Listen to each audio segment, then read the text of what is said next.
Come along, children. Now we're going to have a little music.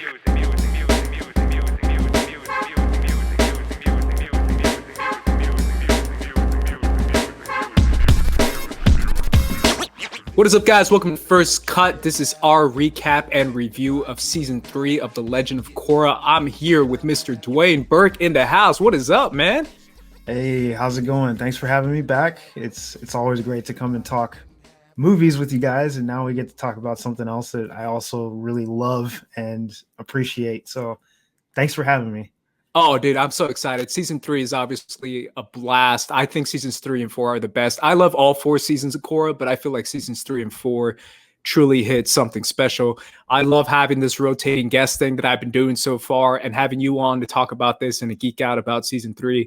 I'm pumped, man. I really am. So it's been fun rewatching, right? Let me just hit that right off the bat. How's the rewatch been?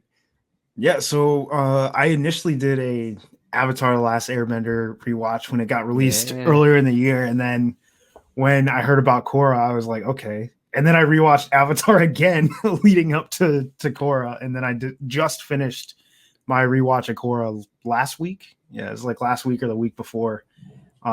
And what's the best part has been able to introduce to people that missed it when it did its initial run, like on TV / the online release that they did for the final season, and then get to see their reaction to it the first time. That's been great. Yeah. And it really is kind of crazy how season 3 of Avatar is when everything just picks up. And I feel like that's kind of the same with season 3 of Korra. I think the only thing is season 2, it's kind of like end of the world type, end of the universe even type stakes, whereas the stakes here are a little bit lowered, but they're lowered in a different way because there's still governments and world at stake, but it's still the Avatar cycle that's being threatened. And it's the Avatar itself that's being threatened by Zaheer and the Red Lotus. Obviously, we'll get to them, but let's start off with the repercussions of season 2 with Unalaq and with harmonic convergence. We get the reemergence of the Airbenders, and airbending being an actual ability that's kind of distributed across the world, throughout Earth Kingdom, Fire Nation, all over the world, essentially. And it's really cool because what I've always loved about Avatar: The Last Airbender and Korra, just the Avatar world itself, is the idea of balance, and the idea of not just balance in the sense of your own personal self and humanity, but in just nature itself, in the cosmic universe itself, where in the final episode, of Avatar, we get the lion turtle who literally pops out of nowhere after like thousands of years. And he's like, bro, there's straight up too much evil in this world. You got to stop this dude. And it's almost like that nature course correction of like counterbalancing the evil of the world. I feel like maybe it's just because I'm a really weird dude that I'm into that kind of stuff, but I feel like that's kind of how the real world is too, where there is this course correction that happens. And that's kind of what happens here with harmonic convergence, how the Airbenders were wiped out 170 years ago now. And now they're coming back in this way of almost a new beginning, right? I don't know what you thought of that, because I think a lot of people might have been confused by it and been probably not on board by it, but I thought it was cool, man. I think it is that kind of cool, like nature balancing itself out in the Return of the Airbenders.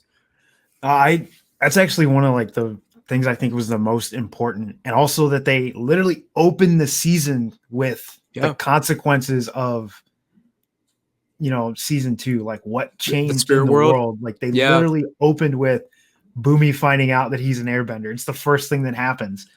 And I think you're right when you're talking about the course correction. And I always love that it's a very realistic depiction of how things are course corrected. Because whenever, like, I always think about like life and balance as like a pendulum swinging, and it's like Unalaq swung it to one side, and then it swung all the way to the other side with the spirit vines and the rebirth of, or the reformation of the Air Nation.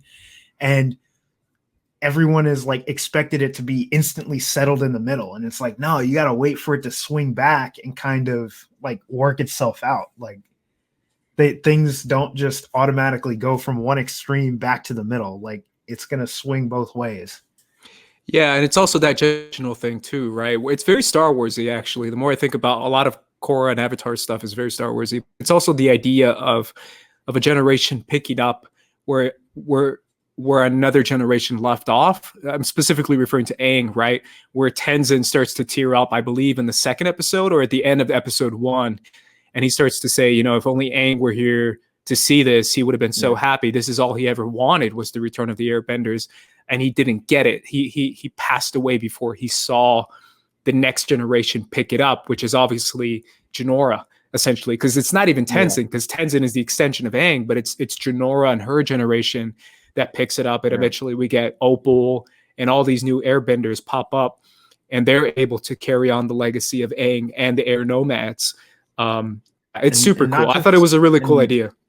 And not just that Aang never got to see it, but like even with Aang couldn't even see it through Korra's eyes.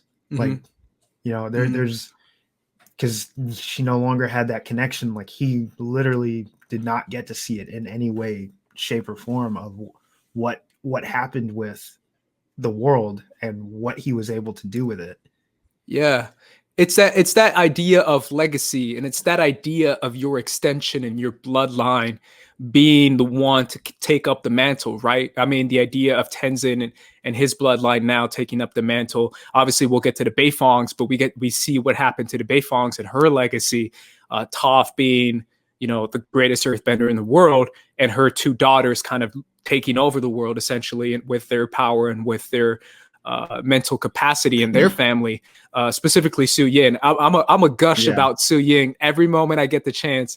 I mentioned it off air to Wendy in our first episode, but Su Yin might be like one of my all-time favorite characters. I think she is the legacy of Toph, and I think she's incredible. And obviously we'll get to see her in season 3. But yeah, it's that idea of legacy, and we get to see that explored in this season as well. But let's get to the good stuff, man. The good stuff is the end of episode 1. We get the amazing prison breakout sequence of Zaheer, someone who was a non-bender, now having the ability to bend. And it's that idea, too, of the genius idea of not everyone who's getting this new power has necessarily the best intentions, right? Where if everything was distributed evenly, it means one of them is bound to be a bad apple. And that idea of a prisoner breaking out of prison with his newfound ability is a genius idea. And the way he does it, where he's such a centered spiritual guy, literally one of the most spiritual guys we've ever seen in the Avatar world, that he's able to nearly master airbending the second he got it, which is incredible. The way that those White Lotus guys go after him with firebending and earthbending and can't even hit him. I mean, airbending is supposed to be really tough to master. And the fact that this guy is so centered and so like martial artist centered, I guess, that he does that prison break sequence. What was your first reaction to that? Because to me, I was like, bro, I'm in. So my first reaction to it is the voice, Henry Rollins. Like I mean, I'm a huge Henry Rollins fan and like Black Flag fan, like anyway, but like hearing that voice, I'm like, oh man, this is gonna be good. Like before he even starts, bending, I'm just like, this is gonna be good. But and it's one of the things I noticed about in season 1 when you first see Tenzin airbend, and it's just one of these little tiny things. They animate his airbending slightly differently than all the other airbenders. Just like Tenzin's airbending, when you watch it in season 1, it kind of changes throughout the series, but in season 1, the lines are a lot more straight in the wind, which I don't think a lot of people notice that little detail, but his air, when he bends it, is a lot more rigid. And Zaheer's air, when he bends it, is very fluid, and it's also slightly blue tinged when he bends the air. So it's like, that was the first thing I noticed, but I don't know why I noticed it, but I was like, his air bending is different than other airbenders. Yeah. And I don't know, maybe they did it. I hope that it was an intentional choice because like it felt deep to me, but like Oh, that I'm was sure one it of the was. first things. It was one of the first things I noticed is his airbending is not the same as other airbenders.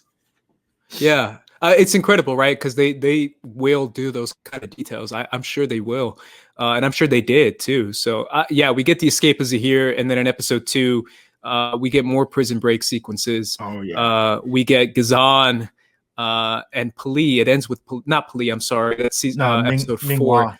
Minghua. Yeah. Who I But think is like such a dope character to like show that someone yeah. does not need to be like 100% physically capable to be like one of the most badass benders in the world. Like, I think that is so important. It's crazy because it shows the extension of herself and her mind, almost making her more efficient in water bending because of her disability, like a Toph, right? Where Toph, part of the reason why Toph was so gifted was because of her blindness. It gave her a deeper connection with the earth. And that's exactly what Minghua is, as well as a waterbender. But dude, every single prison breakout sequence is incredible. But which one is your favorite? Because I think I love the introduction of Gazan just doing pull-ups. And he's like got the tattoos. I think I like that one the most, just because of Zaheer like flips over the cage and like tosses the rocks into the cage. Yeah, it's so sick. Like, he like does a backflip and is like tosses it up. I was like, that was so cool. And then it's between that one and when they break out Pli in episode 4. Yeah. Because that battle is epic. Yep. Like between the twins, Zuko and Tonraq. Yeah, Tonraq. Right? Yeah, Tonraq. Like, and what I love about that battle is you've got, again, it just shows the differences in the details in the show. You have 4 waterbenders. All 3 of them are bending water completely differently. Like Minghua, the way she manipulates the water. The twins, how even though they're waterbenders, almost exclusively only deal like with ice. They only ever attack in forms of ice. Tonraq with like his more fluid changing between ice and actual water. Like, and then when you finally get Pli out and you get that reveal that she's, a sparky boom woman. Yeah, that's my girl. Pali is my favorite, bro. I mean, what's cool about it is that idea of like, we have all the elements in this squad. It's the most lit squad there is, because we got one of the most powerful earthbenders in the world we've ever seen, one of the most powerful firebenders / combustion benders we've ever seen, one of the most powerful waterbenders, and then obviously we got the final airbender. It's that full element squad, completely designed. I mean, Zuko has the line itself, I wrote it down, where he says individually they can take down any airbender, together they can take down the world. That's the threat level of what we're seeing, as far as each one is the elite of the elite that we've ever seen in bending. They are together, they are even more than the Avatar, because like all of the abilities that they have, the Avatar can't do. Like Korra can't waterbend without her arms. Like, that's why she always gets restricted, is because they're like, oh, she can't bend if she can't move her arms.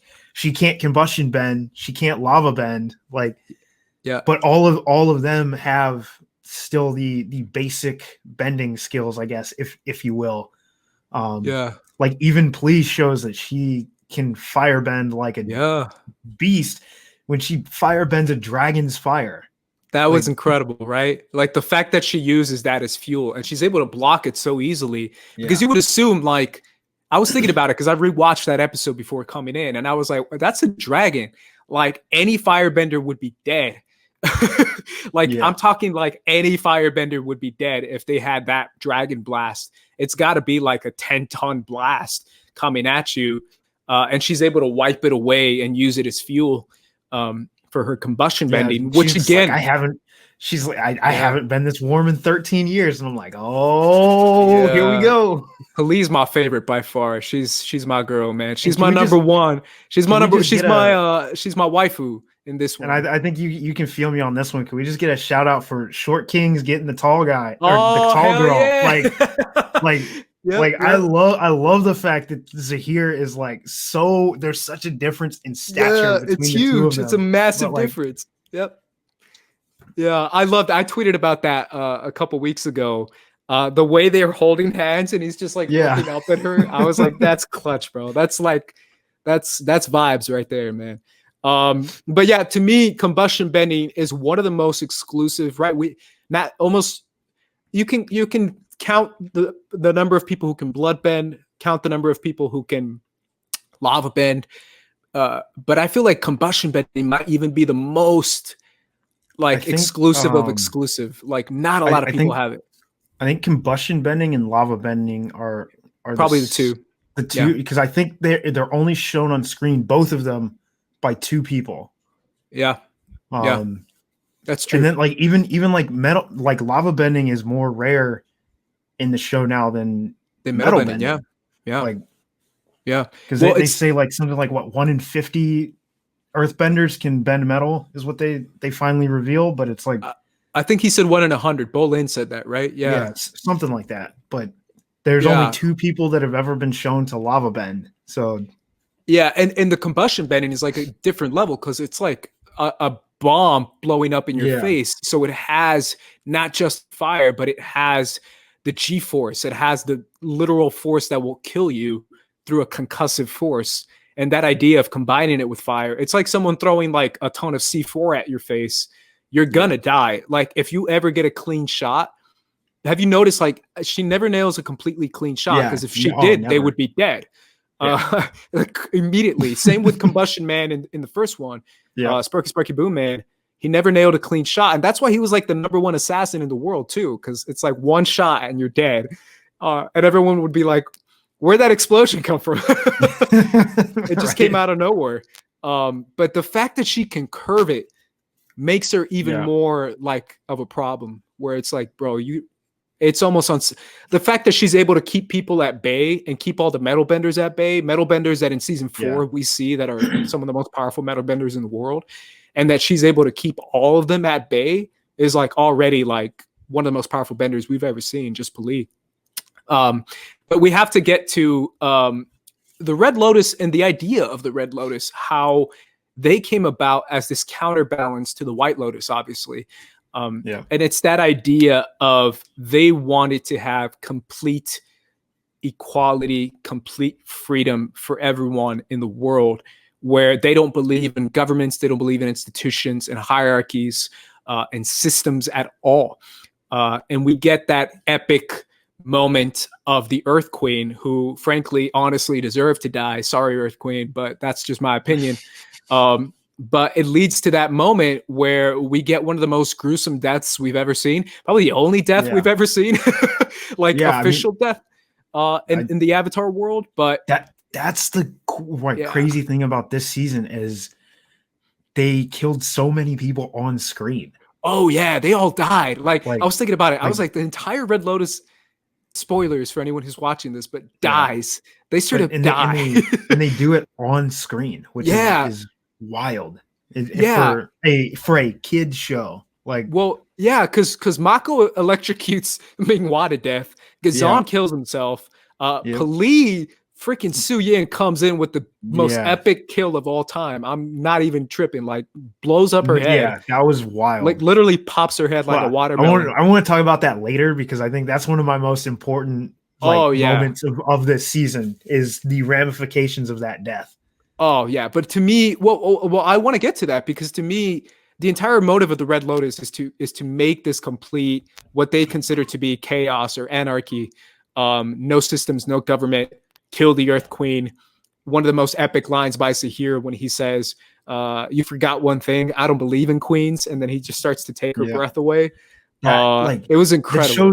It shows the how horrific. Everyone talks about like how horrific bloodbending could be, but it shows. But bloodbending's rare.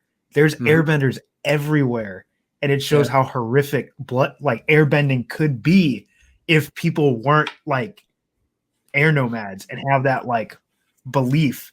They can just literally suck the air out of your lungs. Yeah, and it's incredible.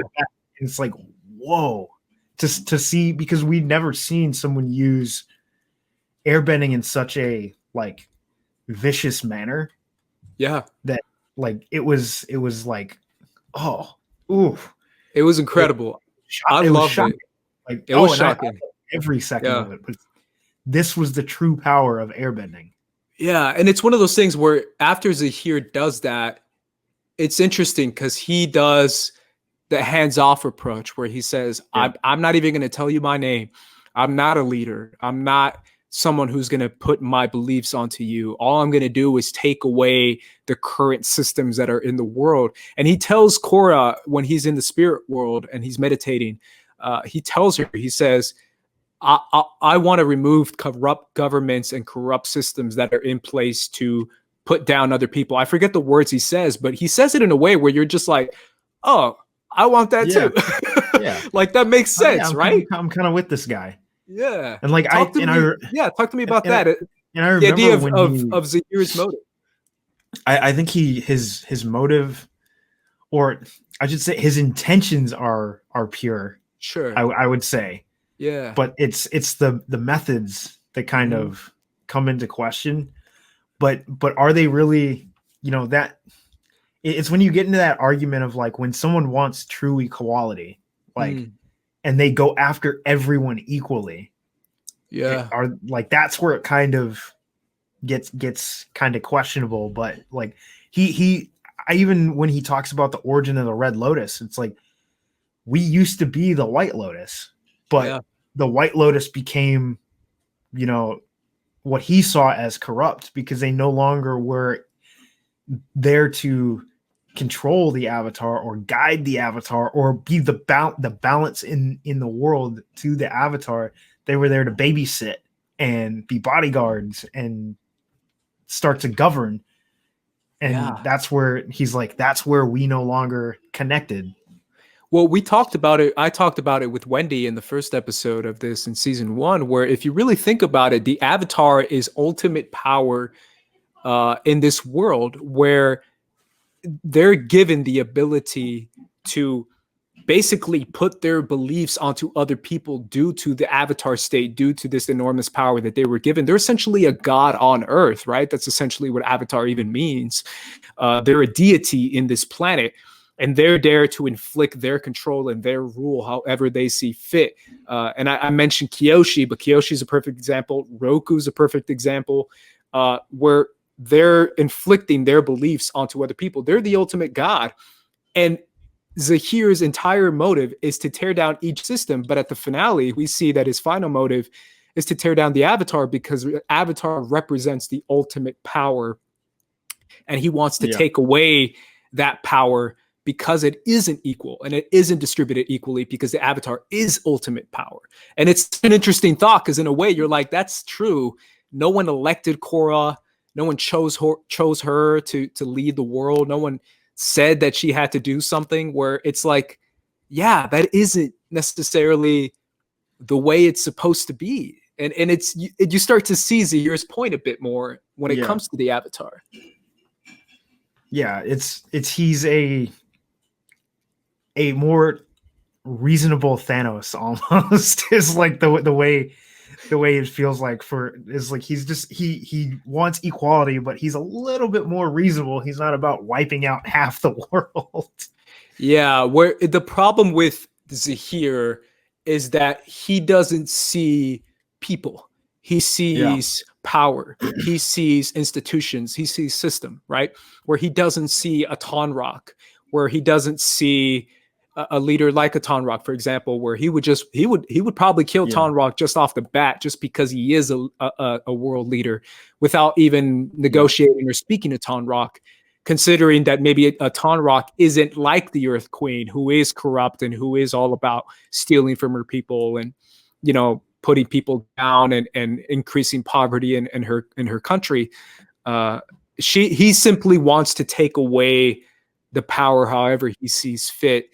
when he doesn't necessarily see the person behind the power or the leader in a different scenario where, yeah. So that's how I see Zaheer, is where the problem with him is that he doesn't see individuality. He simply sees everyone as a whole. He sees the collective, not the individuals. Yeah, which is super dangerous. But again, to me, the Red Lotus and Zaheer create that counterbalance of the Avatar and create that perfect villain. Zaheer, it really is. Talk to me about him being the best villain, because you told me beforehand that you thought he was the best villain overall, right? Yeah, I think he's the best villain, similar to the way, like, I know everyone thinks like the Joker is Batman's like perfect foil, but I think it's Raish. Like he is in that forever dance. I didn't even know you thought that. Raish is my favorite Batman villain, bro. Yeah, he is Batman's true dance partner. Like that's the true. But Zaheer is very similar to Raish in the way that he feels that, you know, it's his job. He sees the problem with the world. He knows the way to fix it. He builds the organization to fix it. And like, he's the only one with the resolve and the intelligence and the spirituality to do it. And he's not totally unreasonable, which he shows in his when he's willing to trade the Airbenders for Korra. Like, he shows, like, I'm not an unreasonable guy. I just have a goal, and this is what I think will fix it. And once it's fixed, you know, I'll go on my way. I'm not here to take any ruler's place. I'm just here to fix the problem, and then I'm out. Yeah. And I think that like, and I don't want to jump into my most like biggest thing, and I think the biggest moment for me in the season, but like his reaction to Please Death is like, shows, I think for me, why he's so more or he has more gravitas than all the other villains, because to achieve what he achieves is nothing that's taken lightly. And it's only been achieved by who they consider like the greatest airbender, the most spiritual airbender of all time. Like, so you're telling me that this guy that wants to kill the Avatar is equal to who's the most spiritual person like in history? The most connected, the most in balance in history. So like, I think that whereas a lot of, and originally I thought Amon was like the dopest villain because of like his mentality and how like equality and the way he preached it, like, was kind of like, man, I really see where this guy's coming from. But like, I 100% I see where Zaheer's coming from, is where and another thing is like with Aang and Korra, the way that they approach problems is the cause of their problems. Like with his he always tries to find the workaround solution, the less direct solution, and it caused the rise of the Fire Nation and eventually the conquest of the entire world. And then with Korra, her always jump right in, immediately like fix the problem head on, never take a second to pause and think and like wait to see what is actually going on, caused a lot of the problems that came up in, you know, with harmonic convergence. Had she not, you know, made the rash decisions that she made to open the spirit portals, Unalaq would have never got in there. No, it's go ahead. And then same with her dealing with Zaheer. Like, she had the same, you know, initial reaction. She's like, I got this. I can beat this guy. And she did it. Like, no, it really is that idea of Zaheer being so centered and so in balance with his spirituality, to the point that he wants complete ethical morality, to the point that he will force you to take that out of you, even if that's not necessarily what you want with your life, which again reaches the extreme of what makes him an actual villain, right? It's that idea of going to murder, go into killing, go into acts of terror that leads to certain things that makes him a villain and makes him extreme. But his intentions are always about being a moral human being in this world and not being above someone else, where he doesn't want an avatar to rule over this planet. He wants people to equally have rule over themselves, which is super interesting and really, really well done for a show that's geared towards a younger audience, is how I'll frame it. But yeah, Zaheer's an incredible villain. I want to get more about him, but obviously, real quick, let's touch on the Tenzin storyline, which is more about training the Airbenders. Obviously, we get that little funny tour thing around the world where he goes around the Earth Kingdom looking for Airbenders and realizing that it's a lot harder than he thought it would be. But eventually, he saves the Earthbenders from Ba Sing Se, and he trains them, and it leads to Opal, and it leads to us finding Zhao Fu, which leads to one of my favorite characters, Su Yin.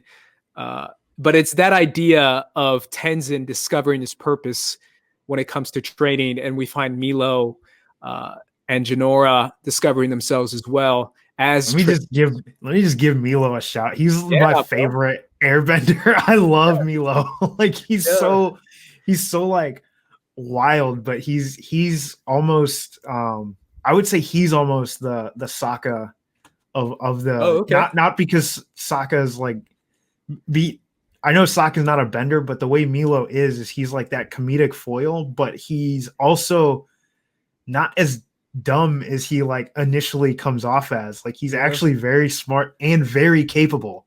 Like especially for being like one of the youngest in the show, like he's still a formidable airbender. Yep. And it's like it's the same with Iki. Yeah. Iki too. Iki comes in clutch in season 4 with her own episode when she goes on an adventure. Yeah. But you see that they're goofy, but they're not dumb. They're very smart. They're very much trained airbenders, and what we've been shown airbenders and air nomads were to be, like with Monk Gyatso like being the greatest airbender of his time, but the dude was goofy. All about practical jokes and, you know, not being one of the stuffy masters. Like it is the personality of airbenders to be lighthearted and fun. Yep, that's so true. Yeah, I love that adventure that Tenzin goes on.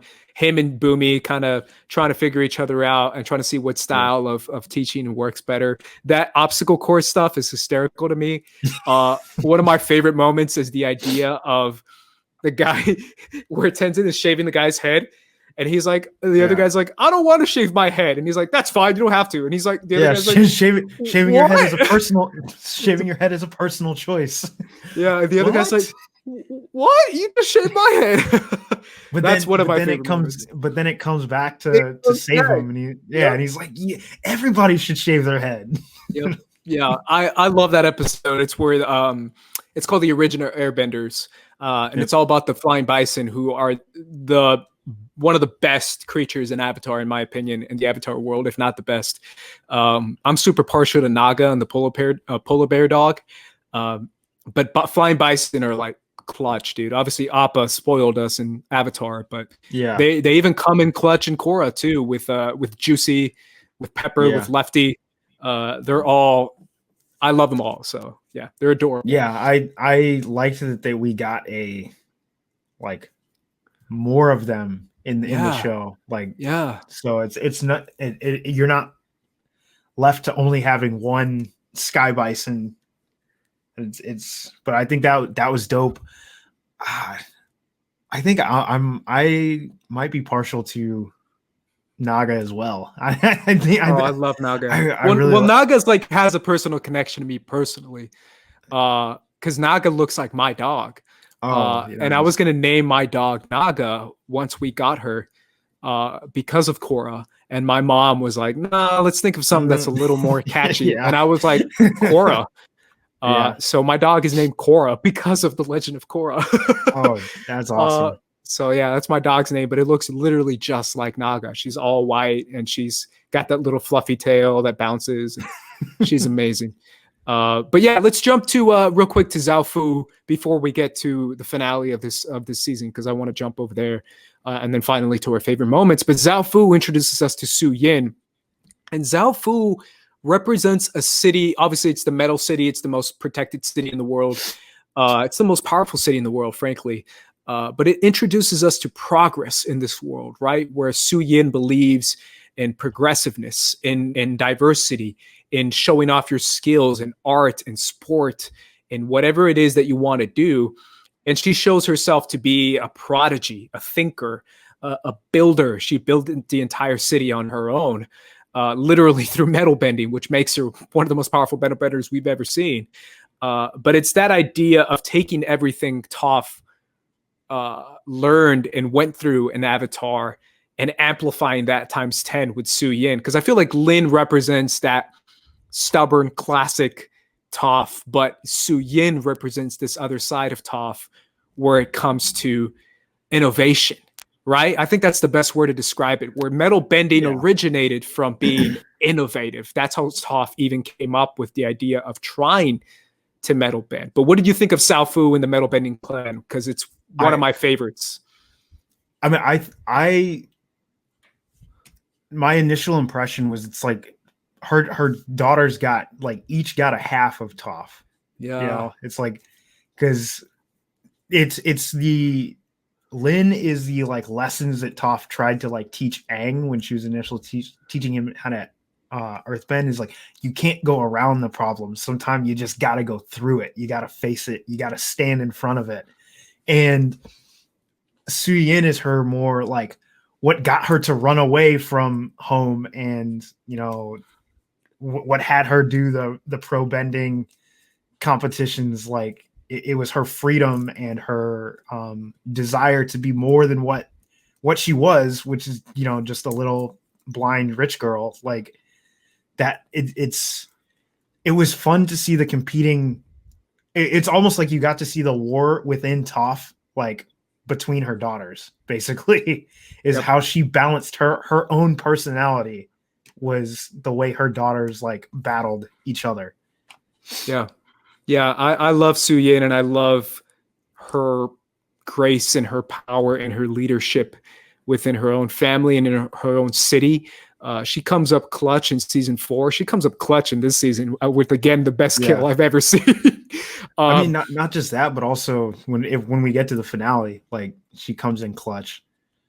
Oh yeah, she definitely does. I mean, she's incredible. I love Su Yin. To me, she is the prodigy. She is like that next level. I would say my favorite metal bender though is I forget the name of the son. That's the artist. Oh, he is my favorite. I can't believe I'm forgetting his name too. I know Batar Jr. Obviously because he comes in season 4, but he's the Skrillex guy. It's not a banana. It's depicts harmonic convergence. I'm just like, oh my god. And in season 4 when he's teaching Milo and Iki how to draw, and he's like, "Eat Milo. I expected more of what's inside of you." He's the best. He's incredible. Yeah, the fact that each of her children are just a different idea and a different expression of themselves. Artists, her 2 twins are like pro sports creators, super athletes. Yeah, they created their own sport and they love sports and athleticism. And they obviously come in clutch in season 4, where they kind of clutch, where they try to attack Kuvira, but still. She chose those 2 homies to do an assassination attempt, where that means they must be really good at what they do because they're athletes. But I love Su Yin because I think she does represent progress and different ideas. I think she's a better version of a Zaheer, where she does kind of have this hands-off approach. But at the same time, she does keep herself and her ideals, and she is still a leader too. And she represents also, that. She's also had the strength to keep her, not kingdom, but her people somewhat separate from the Earth Kingdom. Like, It's like they are Earth Kingdom, but they're not really Earth Kingdom. Like, Yeah, they're Earth Kingdom, but they don't necessarily follow the rules. yeah, and no one know, and people know, like, hey, like we're just gonna leave them alone because we can't really come over there and do nothing. Oh no, you can't keep up. Obviously, we see that in season 4. Those metal benders are next level as far as an army goes and fighting goes. And Zhao Fu plays a huge role in, you know, or the people we meet in Zhao Fu play a huge role in season 4. Yep, that's right. And that's why, to me, Su Yin is like, I love the character of Su Yin, and I love her introduction in this season as well. Let's get to the finale, man. Obviously, the final episodes are incredible. We get to see Bolin Lava Bend. That's when he comes in with his special ability.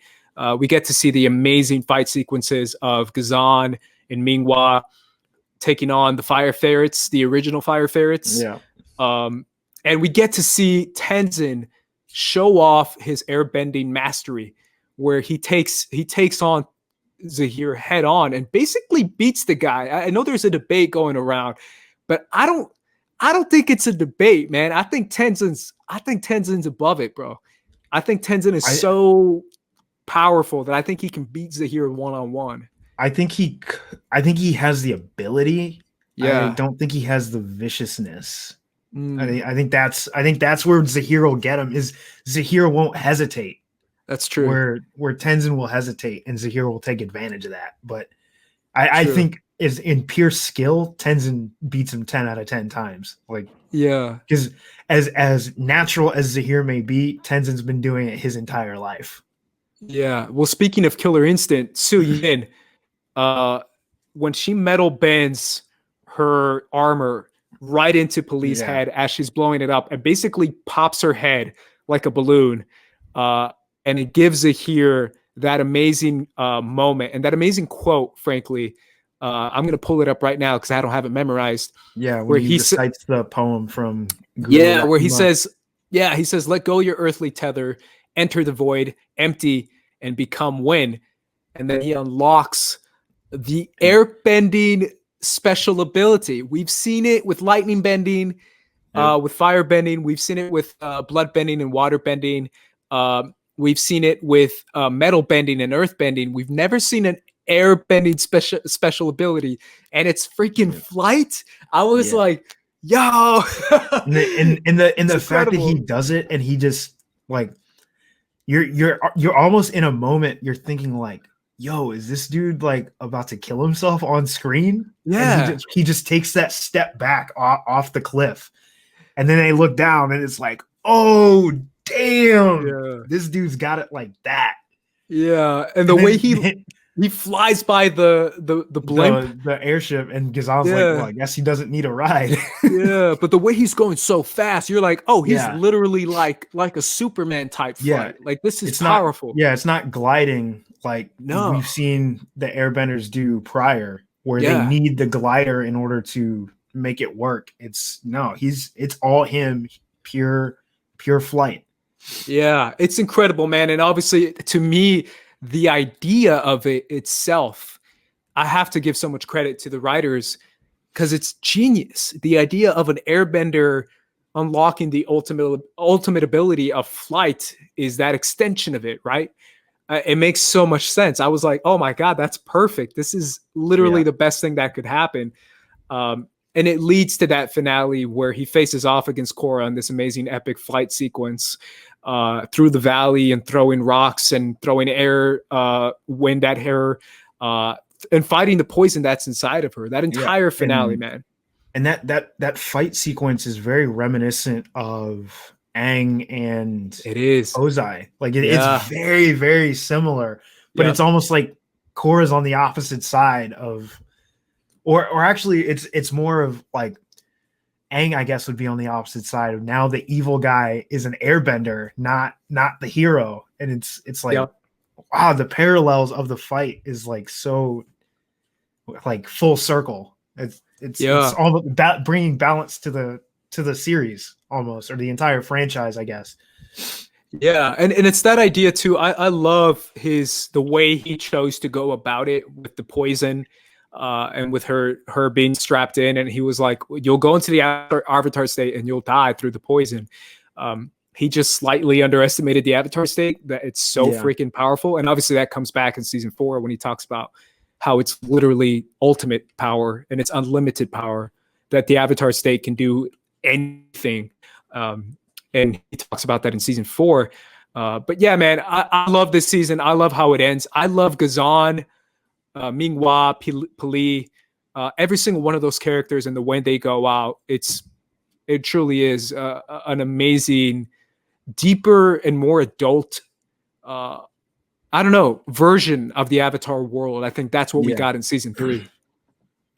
Yeah, it definitely like took you to a place where, and I think maybe they did it because they knew that the audience that started with The Last Airbender was following the show and was growing with the show, and maybe they weren't necessarily targeting the original like age group or audience for the show. They were the original audience, but the original age group, I guess, because you'll see as the series like progressing from The Last Airbender all the way through Korra, all the way to the very end, like the last scene of Korra, like it becomes more and more and more serious and adult and broaching like real topics that need to be addressed with everyone in the world. Yeah, it's incredible, right? Because we see Korra at the end shed a tear and show depression, frankly, and show herself being defeated internally.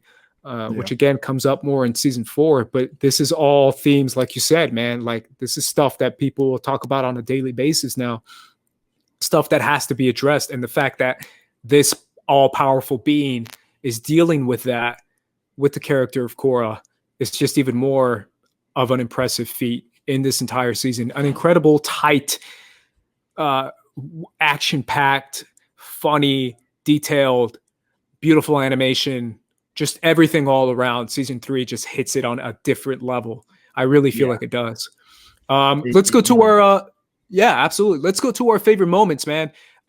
Give me like a few of your favorite moments, maybe a character that we haven't mentioned or a scene that we haven't mentioned. And you can go ahead and go first if you have one. I think my favorite moment is that moment when Zaheer steps off the cliff. Yeah. And I think that moment is so dope. Because like it's not right to be cheering for him, but in that moment you're just like you gotta give him a hand clap on that one. Like, come on. Yeah. And then, well, like, to me, it's just like, how do you, like, Tenzin even says it's no one has been this powerful in 1,000 years as an airbender. It's like, shout out to Guru Lahima. Yeah, right. Seriously, coming in clutch. No, I mean, that moment is probably the moment of the season just because it showed us something different. I can't lie, though, man, because I saw this live as it premiered. Yes, so did I. Yeah, there you go. So when episode 2, at the end, when we see freaking Zuko, old man Zuko, I literally jumped in my living room and was screaming at the top of my lungs, like not even joking, all out, because Zuko's my favorite, right, from the original. So seeing old man Zuko, and then I was screaming at Zuko, but then he pops out and he's like, "We're gonna get these guys," and then he was like, "Let's go on my dragon, bro," and I was like, right, bro. yeah. He's just like getting on a dragon. They do the tracking shot outside and it whites out for a second. Yeah. And then the dragon show. I was like, yo, he's got a dragon. And he like gets on the dragon and he's like, yo, I'm gonna get these guys. Let's go. And he just like flies away. I was like, homie's got a dragon. Tell the new chiefs of the Northern Water Tribe I'm on my way. Yeah. And I was like, bro, Zuko's on his way and he's got a dragon. Like literally riding a dragon, like ultimate. You know what's actually gangster. I think is really super cool, and it's so subtle, but it's one of the again, it's where you're talking about legacy. One of the changes Zuko made to the Fire Nation, he's not the Fire Lord. Yeah, his daughter is. Yeah, he only says it like real quick. He like throws it out like super small, but the Fire Lord is no longer a position that you serve in for life until you die. Like that's. I think that is like a super cool change, like to the legacy that like Yeah. It's like almost a throwaway moment in the series, but it's like it ties back to the legacy of Zuko and Aang and the way that they changed the world. And the fact that he brings up Aang too, right? When Yep. Iroh speaks to Korra in the Avatar world, and he's like, "Talk to Zuko. He's old now. Yeah, he's old like me." But also, he's like the love that you can see when yeah. she tells him that she talked to Iroh. He's like, Yep. what? Like he still loves his uncle just as much. Yeah. Yeah, that to me is probably my favorite, just because Zuko is like my favorite character. Him and Sokka. I wish we saw a little bit more of Sokka, but even that season 1 appearance of Sokka was like enough for me to like be like, that's my boy. Yeah, and I love that he still brings up the boomerang even as an adult. I mean, to be fair, that thing was clutch, man. It came in clutch. And obviously we get the introduction of the tiny little mini introduction of Kuvira when she refers to herself as captain. Yeah, she's a captain at the time. Yeah. So then we'll get Kuvira in season 4, but that Zuko moment has got to be one of my favorite moments. Let me see if I forgot anything else, because I feel like I'm missing. I've got one more. Oh yeah, tell me. Man. I think I think it's a combined moment, I guess. But Jinora being appointed as the next airbending master, and the first female airbending master since the destruction of the air nomads, and then also Tenzin deciding to basically make the air nomads like the UN of the world, and I think that's a massive thing. Is there allowing them to still retain their nomadic roots, but no longer being separate from the world like they were prior to, I think is a really important and really big moment. Yeah, that's absolutely huge. And obviously we see more of that in season 4, but the idea of Tenzin kind of taking on that responsibility and allowing the air nomads to be individuals, if that makes sense, and not necessarily follow super strict rules. They're obviously following guidelines and rules, but they're able to be themselves. I think that's a really cool scene where you pan after Jinora shows her tattoos, and you see men, women, big dudes, small dudes, chubby dudes, like all different types of people are airbenders and air nomads now, and they're able to keep their own individuality. I think that's really cool, and I think Tenzin represents that, and Jinora represents that. The only last thing I have is obviously like a couple jokes in here and that I love. I love the Bolin in jail where Mako is getting everyone to cheer, Bolin, Bolin. I think that's funny. I love how Mako straight up murks Ming-Hua using lightning bending in water. Yeah. I was like, bro. The coolest part about that is it's the subtleties of the show. He changed lightning bending. It's the first time they didn't have to go through the full like process to hit it. Like even the lightning bending that they showed is more prevalent in season 1 when Mako's working at the power plant. But even then they're still doing the full like motion, and he hit it like just jumped and hit it, and I'm like, so he's that good. Is like he literally could just make lightning out of nowhere. I don't even think Azula was creating lightning that quickly. Yeah. That moment was incredible to me. I feel like I had another one. I already mentioned Pali curving that blast. I think that's one of the coolest things ever. But yeah, either way, there's too many to name, honestly, because I feel like this whole season is just incredible. Yeah, this season is like peak. I think it's what sucks is that I don't want to like denigrate season 4, but I think season 4 is great. I think if they had ended here, you might be talking about another perfect series finale. Sure, but I love that season 4 finale, man. It brought me to tears. I love season 4 too, and I do love the finale. I just the villain of season 4 is a little bit lesser for me. I think Kuvira is, but I think Kuvira is the most current villain we have now, bro. That's true. That's true. She is like Chimera is literally now. She is a very topical villain. Yep. But I think, the thing that I almost dislike, well, not dislike about her, but I think that makes her a bit lesser is she's not as much of an understandable villain, because it's like, how do you not see how what you're doing is wrong? True. That's very true. Whereas like Zaheer and Amon, you get it. You understand why people would side with them. Yeah. Because they're not totally wrong. They're like 75% right. And then they've got that 25% is like, okay, yeah, I can't side with you on that one. Yeah. No, I get it, but I feel like there's just so many great moments in season 4, and there's so many great themes in there.